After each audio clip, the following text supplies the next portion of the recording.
Chapter 12. The Master Maid. Once upon a time there was a king who had many sons. I do not exactly know how many there were, but the youngest of them could not stay quietly at home, and was determined to go out into the world and try his luck, and after a long time the king was forced to give him leave to go. When he had travelled about for several days, he came to a giant's house, and hired himself to the giant as a servant. In the morning the giant had to go out to pasture his goats, and as he was leaving the house he told the king's son that he must clean out the stable. "And after you have done that," he said, "you need not do any more work today, for you have come to a kind master, and that you shall find. But what I set you to do must be done both well and thoroughly, and you must on no account go into any of the rooms which lead out of the room in which you slept last night. If you do, I will take your life." "Well, to be sure, he is an easy master," said the Prince to himself as he walked up and down the room humming and singing, for he thought there would be plenty of time left to clean out the stable, but it would be amusing to steal a glance into his other rooms as well, thought the Prince, for there must be something that he is afraid of my seeing, as I am not allowed to enter them. So he went into the first room. A cauldron was hanging from the walls. It was boiling, but the Prince could see no fire under it. "I wonder what is inside it," he thought, and dipped a lock of his hair in, and the hair became just as if it were all made of copper. "That's a nice kind of soup. If anyone were to taste that his throat would be gilded," said the youth, and then he went into the next chamber. There, too, a cauldron was hanging from the wall, bubbling and boiling, but there was no fire under this either. "I will just try what this is like too," said the Prince, thrusting another lock of his hair into it, and it came out silvered over. "Such costly soup is not to be had in my father's palace," said the Prince, "but everything depends on how it tastes." And then he went into the third room.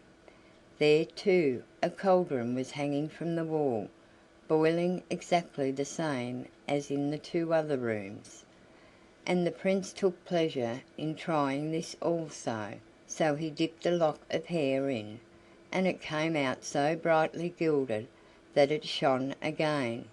"Some talk about going from bad to worse," said the Prince, "but this is better and better. If he boils gold here, what can he boil in there?" He was determined to see, and went through the door into the fourth room.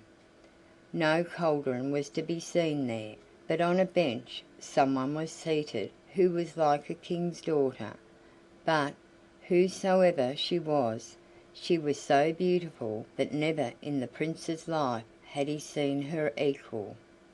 "Oh, in heaven's name, what are you doing here?" said she who sat upon the bench. "I took the place of servant here yesterday," said the Prince. "May you soon have a better place, if you have come to serve here," said she. "Oh, but I think I have got a kind master," said the Prince. "He has not given me hard work to do today. When I have cleaned out the stable I shall be done." "Yes, but how will you be able to do that?" she asked again. "If you clean it out as other people do, 10 pitchforksful will come in for every one you throw out. But I will teach you how to do it. You must turn your pitchfork upside down, and work with the handle, and then all will fly out of its own accord." "Yes, I will attend to that," said the Prince, and stayed sitting where he was the whole day, for it was soon settled between them that they would marry each other, he and the king's daughter. So the first day of his service with the giant did not seem long to him. But when evening was drawing near, she said that it would now be better for him to clean out the stable before the giant came home. When he got there he had a fancy to try if what she had said was true, so he began to work in the same way that he had seen the stable boys doing in his father's stables. But he soon saw that he must give up that, for when he had worked a very short time he had scarcely any room left to stand. So he did what the Princess had taught him, turned the pitchfork round, and worked with the handle, and in the twinkling of an eye the stable was as clean as if it had been scoured.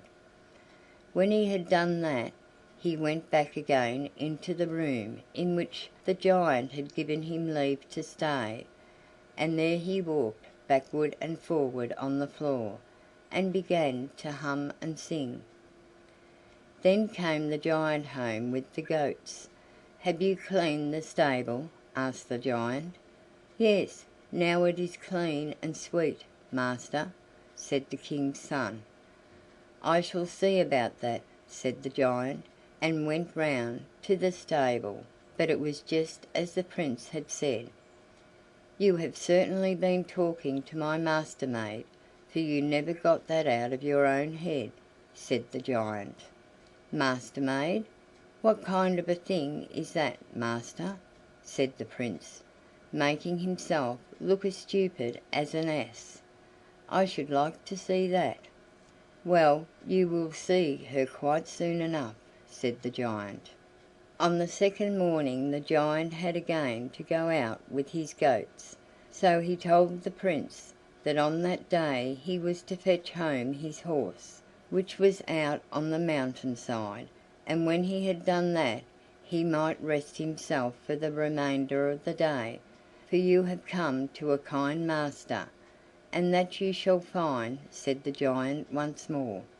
"But do not go into any of the rooms that I spoke of yesterday, or I will wring your head off," said he, and then went away with his flock of goats.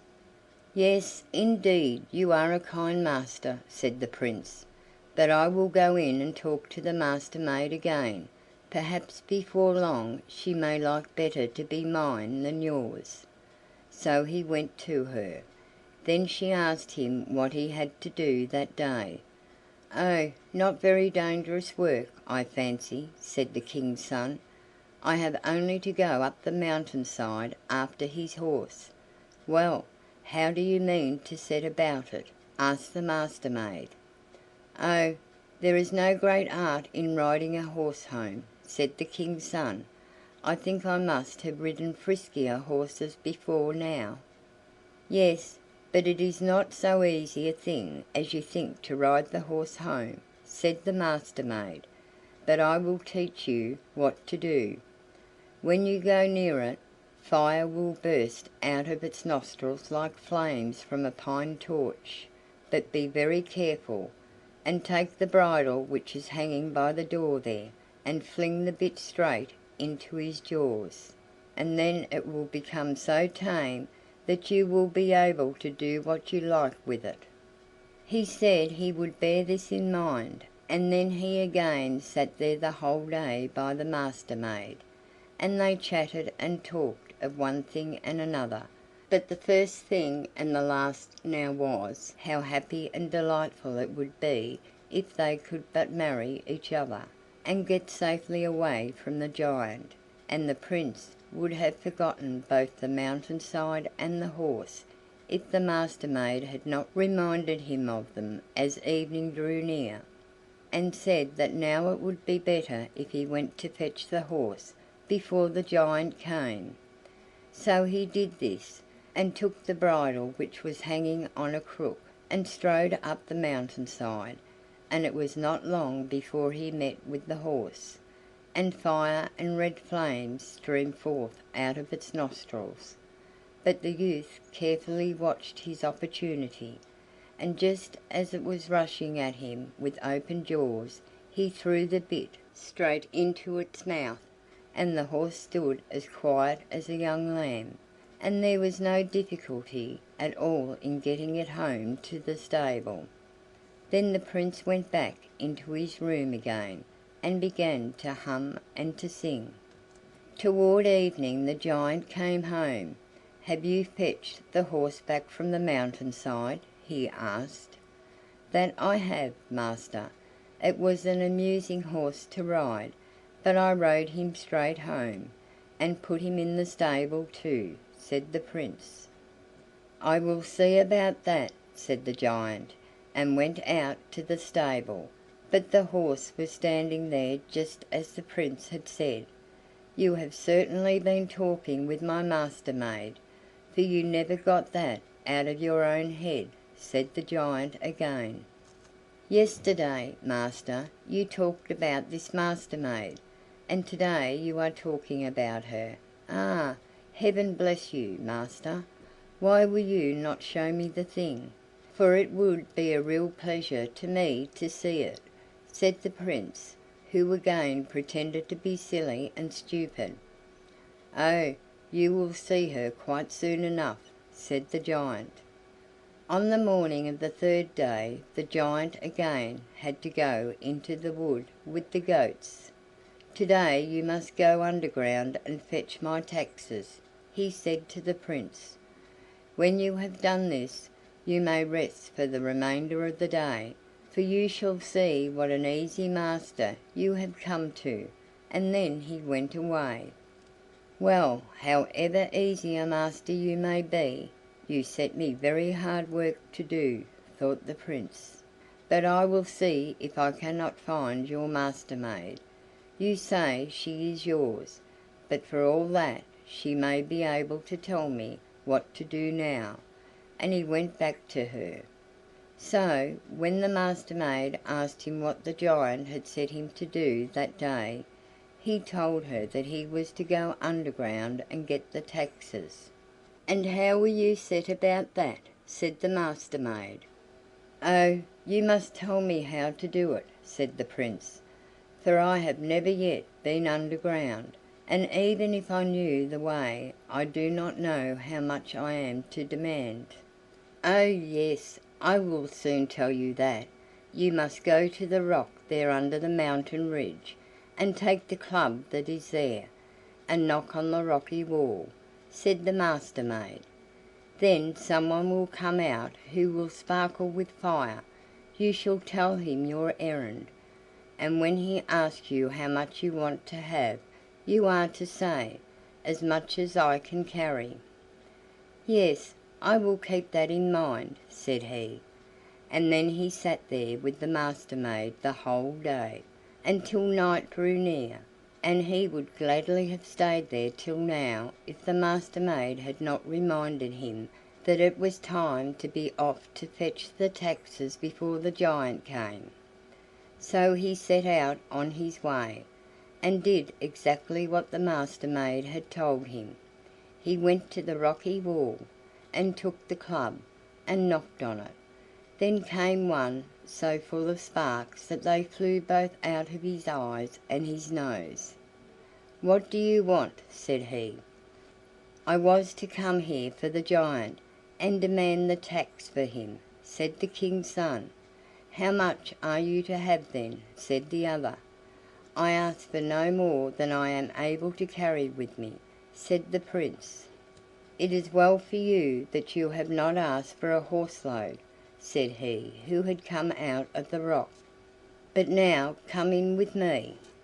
This the Prince did, and what a quantity of gold and silver he saw!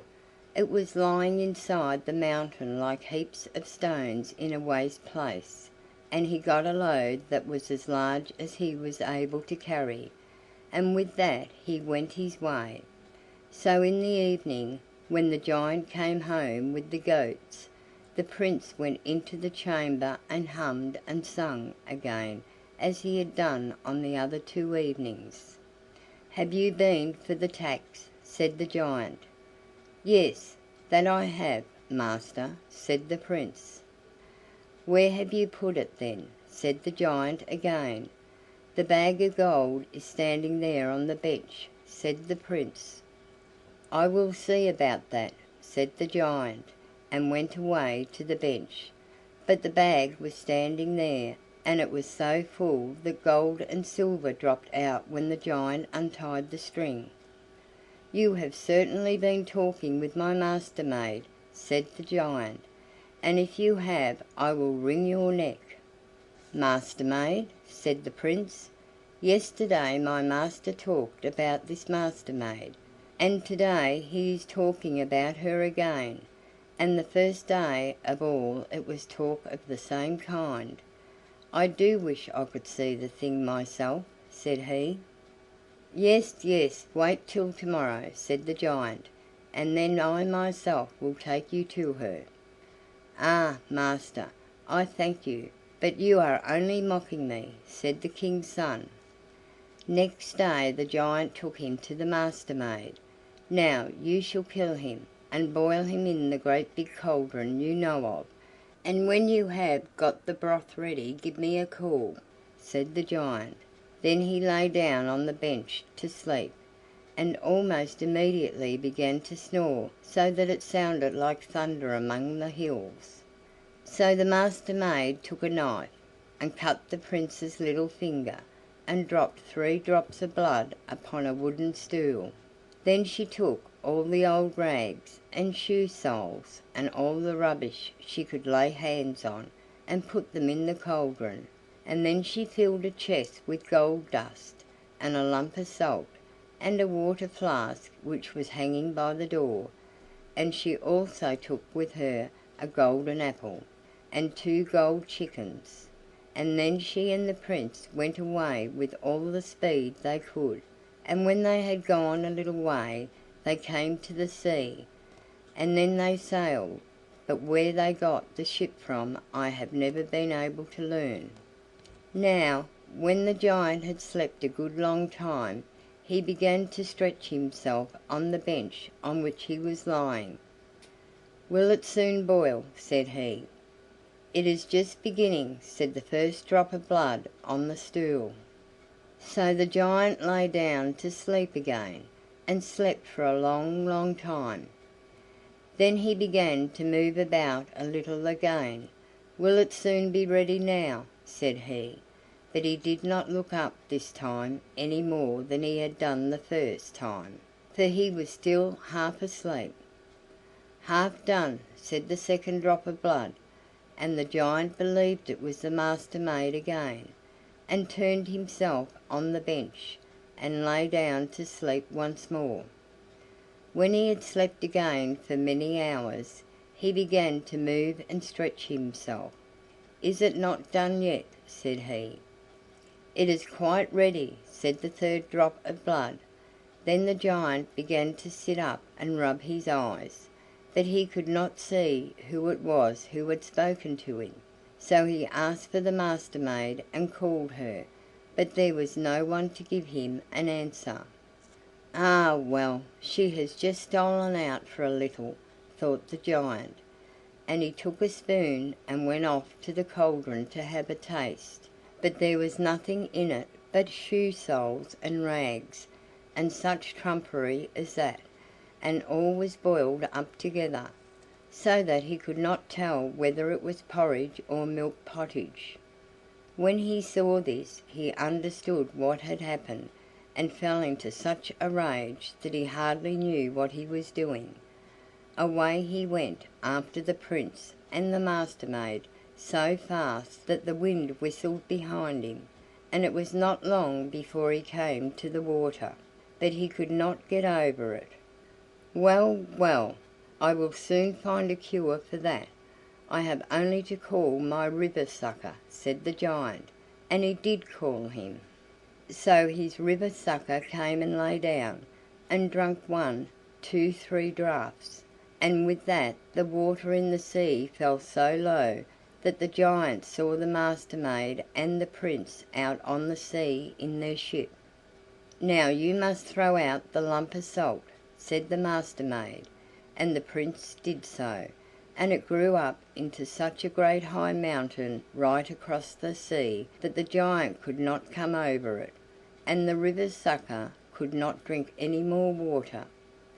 "Well, well, I will soon find a cure for that," said the giant. So he called to his hill borer to come and bore through the mountain so that the river sucker might be able to drink up the water again. But just as the hole was made, and the river sucker was beginning to drink, the Master maid told the Prince to throw 1 or 2 drops out of the flask, and when he did this the sea instantly became full of water again, and before the river sucker could take one drink they reached the land and were in safety. So they determined to go home to the Prince's father, but the Prince would on no account permit the Master maid to walk there, for he thought that it was unbecoming either for her or for him to go on foot. "Wait here the least little bit of time, while I go home for the 7 horses which stand in my father's stable," said he. "It is not far off, and I shall not be long away, but I will not let my betrothed bride go on foot to the palace." "Oh, no, do not go, for if you go home to the King's palace you will forget me. I foresee that."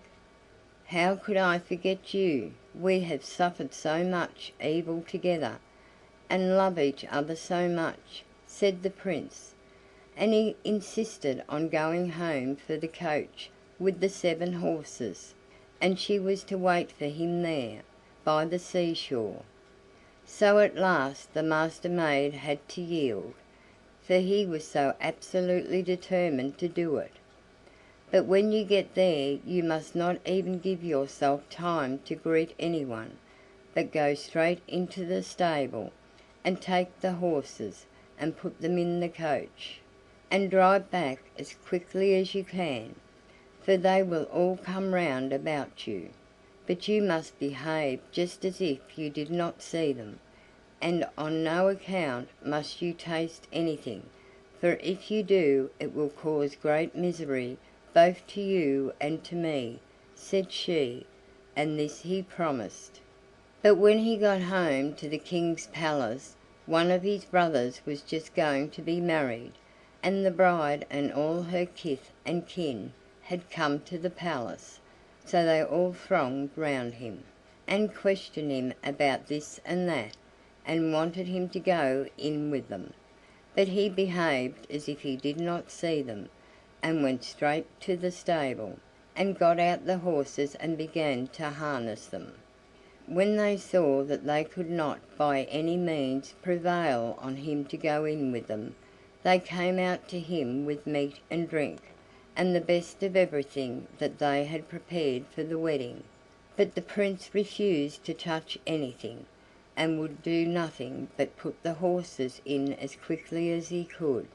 At last, however, the bride's sister rolled an apple across the yard to him, and said, "As you won't eat anything else, you may like to take a bite of that, for you must be both hungry and thirsty after your long journey." And he took up the apple and bit a piece out of it, but no sooner had he got the piece of apple in his mouth than he forgot the Master maid, and that he was to go back in the coach to fetch her. "I think I must be mad. What do I want with this coach and horses?" said he, and then he put the horses back into the stable, and went into the King's palace, and there it was settled that he should marry the bride's sister, who had rolled the apple to him. The Master maid sat by the seashore for a long, long time, waiting for the Prince, but no Prince came, so she went away, and when she had walked a short distance she came to a little hut which stood all alone in a small wood, hard by the King's palace. She entered it and asked if she might be allowed to stay there. The hut belonged to an old crone, who was also an ill-tempered and malicious troll. At first she would not let the Master maid remain with her, but at last, after a long time, by means of good words and good payment, she obtained leave. But the hut was as dirty and black inside as a pigsty, So the little Master maid said that she would smarten it up a little, that it might look a little more like what other people's houses look inside. The old crone did not like this either. She scowled, and was very cross, but the Master maid did not trouble herself about that. She took out her chest of gold, and flung a handful of it or so into the fire, and the gold boiled up and poured out over the whole of the hut, until every part of it, both inside and out, was gilded. But when the gold began to bubble up, the old hag grew so terrified that she fled as if the evil one himself were pursuing her, and she did not remember to stoop down as she went through the doorway, and so she split her head and died. Next morning the sheriff came travelling by there. He was greatly astonished when he saw the gold hut shining and glittering there in the copse, and he was still more astonished when he went in and caught sight of the beautiful young maiden who was sitting there. He fell in love with her at once, and straightway on the spot he begged her, both prettily and kindly, to marry him. "Well, but have you a great deal of money?" said the Master maid. "Oh, yes, so far as that is concerned, I am not ill off," said the sheriff. So now he had to go home to get the money, and in the evening he came back, bringing with him a bag with 2 bushels in it, which he set down on the bench. Well, as he had such a fine lot of money, the Master maid said she would have him, so they sat down to talk. But scarcely had they sat down together before the Master maid wanted to jump up again. "I have forgotten to see to the fire," she said. "Why should you jump up to do that?" said the sheriff.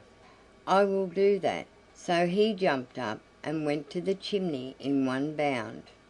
"Just tell me when you have got hold of the shovel," said the Master maid. "Well, I have hold of it now," said the sheriff.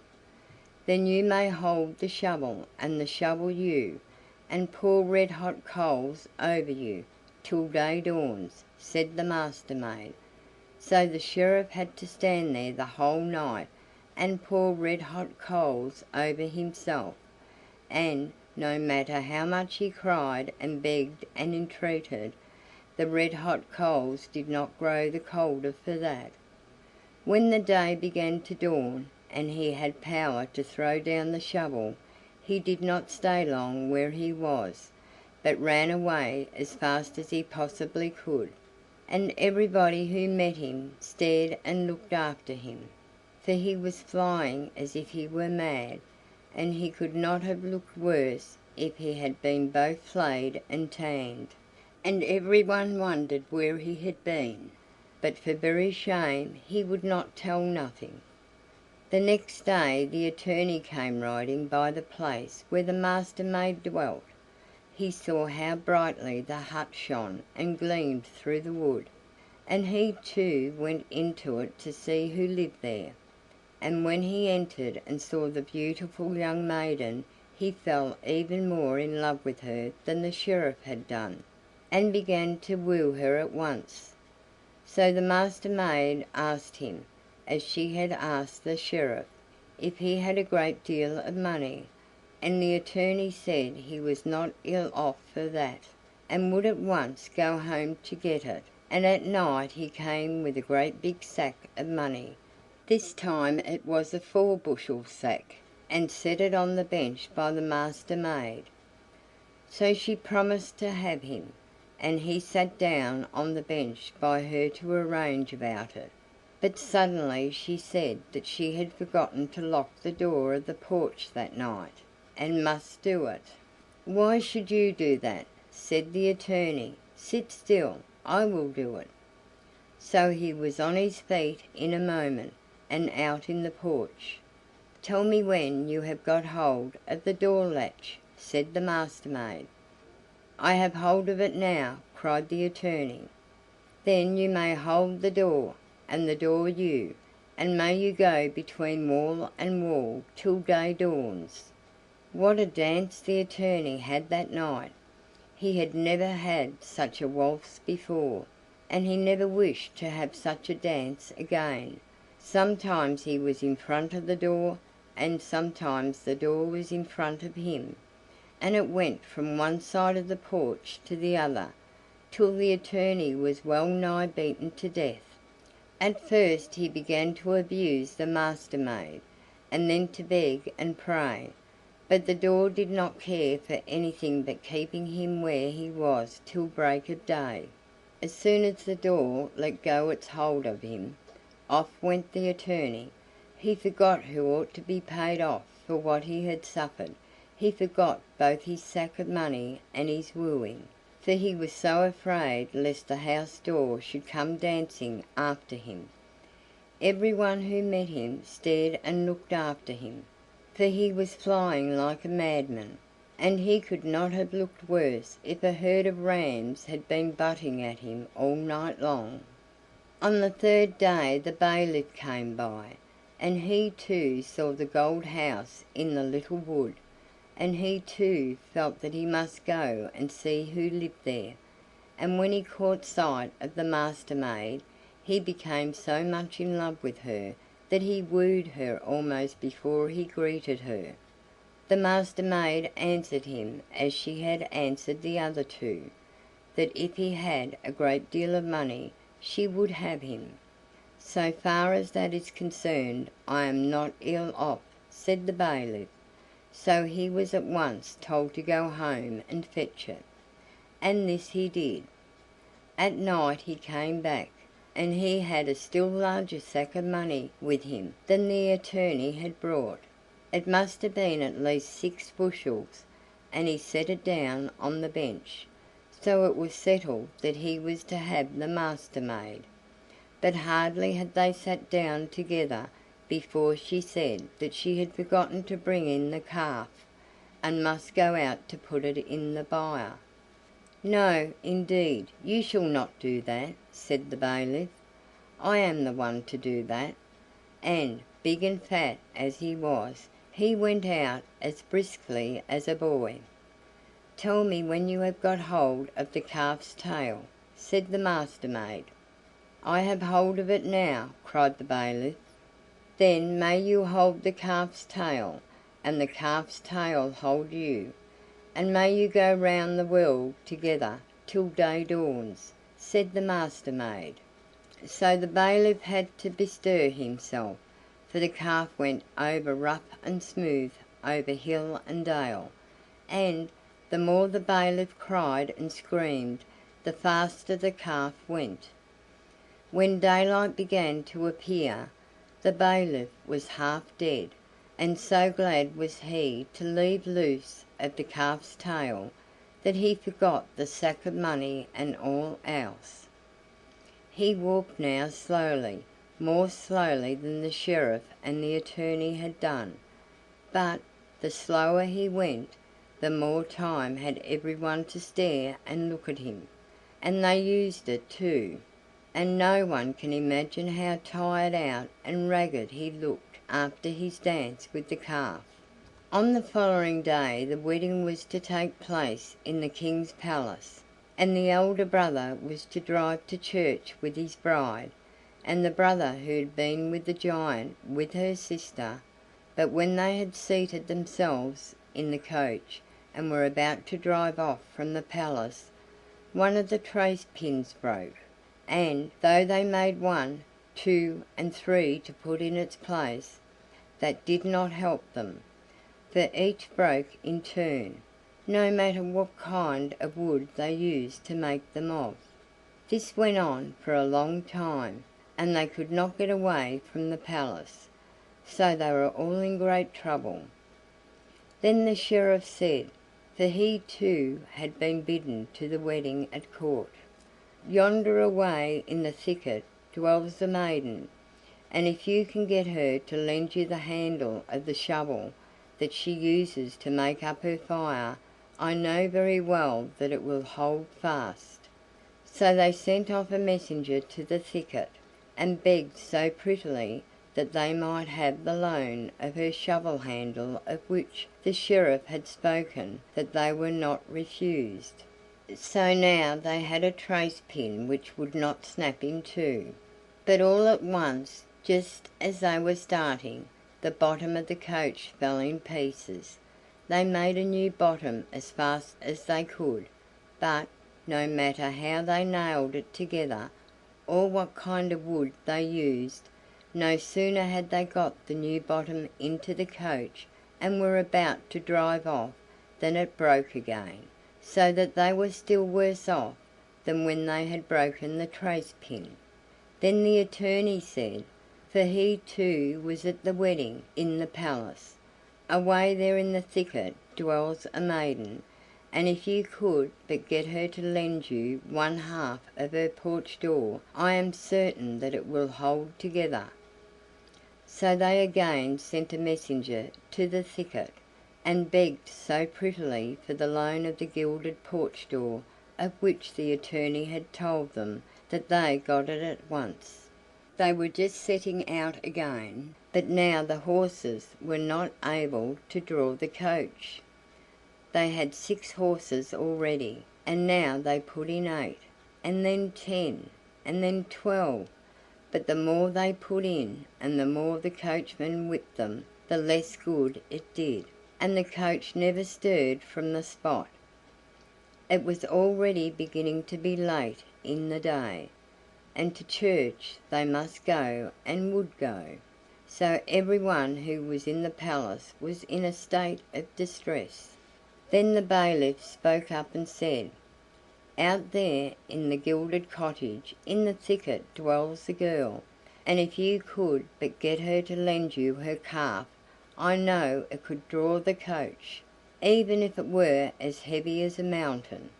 They all thought that it was ridiculous to be drawn to church by a calf, but there was nothing else for it but to send a messenger once more, and beg as prettily as they could, on behalf of the king, that she would let them have the loan of the calf that the bailiff had told them about. The Master Maid let them have it immediately. This time also she would not say no.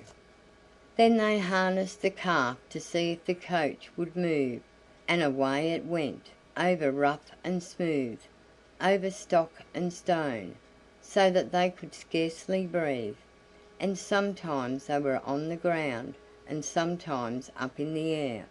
And when they came to the church the coach began to go round and round like a spinning wheel, and it was with the utmost difficulty and danger that they were able to get out of the coach and into the church.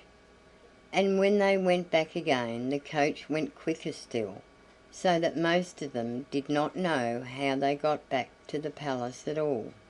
When they had seated themselves at the table the Prince, who had been in service with the giant, said that he thought they ought to have invited the maiden who had lent them the shovel handle and the porch door and the calf up to the palace, for, said he, if we had not got these 3 things, we should never have got away from the palace. The king also thought that this was both just and proper, so he sent 5 of his best men down to the gilded hut, to greet the maiden courteously from the king, and to beg her to be so good as to come up to the palace to dinner at midday. "Greet the king and tell him that, if he is too good to come to me, I am too good to come to him," replied the Master Maid. So the king had to go himself, and the Master Maid went with him immediately, and, as the king believed that she was more than she appeared to be, he seated her in the place of honor by the youngest bridegroom. When they had sat at the table for a short time, the Master Maid took out the cock, and the hen, and the golden apple which she had brought away with her from the giant's house, and set them on the table in front of her, and instantly the cock and the hen began to fight with each other for the golden apple. "Oh, look how those 2 there are fighting for the golden apple," said the king's son. "Yes, and so did we two fight to get out that time when we were in the mountain," said the Master maid. So the Prince knew her again, and you may imagine how delighted he was. He ordered the troll witch who had rolled the apple to him to be torn in pieces between 24 horses, so that not a bit of her was left, and then for the first time they began really to keep the wedding, and weary as they were, the sheriff, the attorney, and the bailiff kept it up too. Footnote: Asbjornsen and Moe. End of story.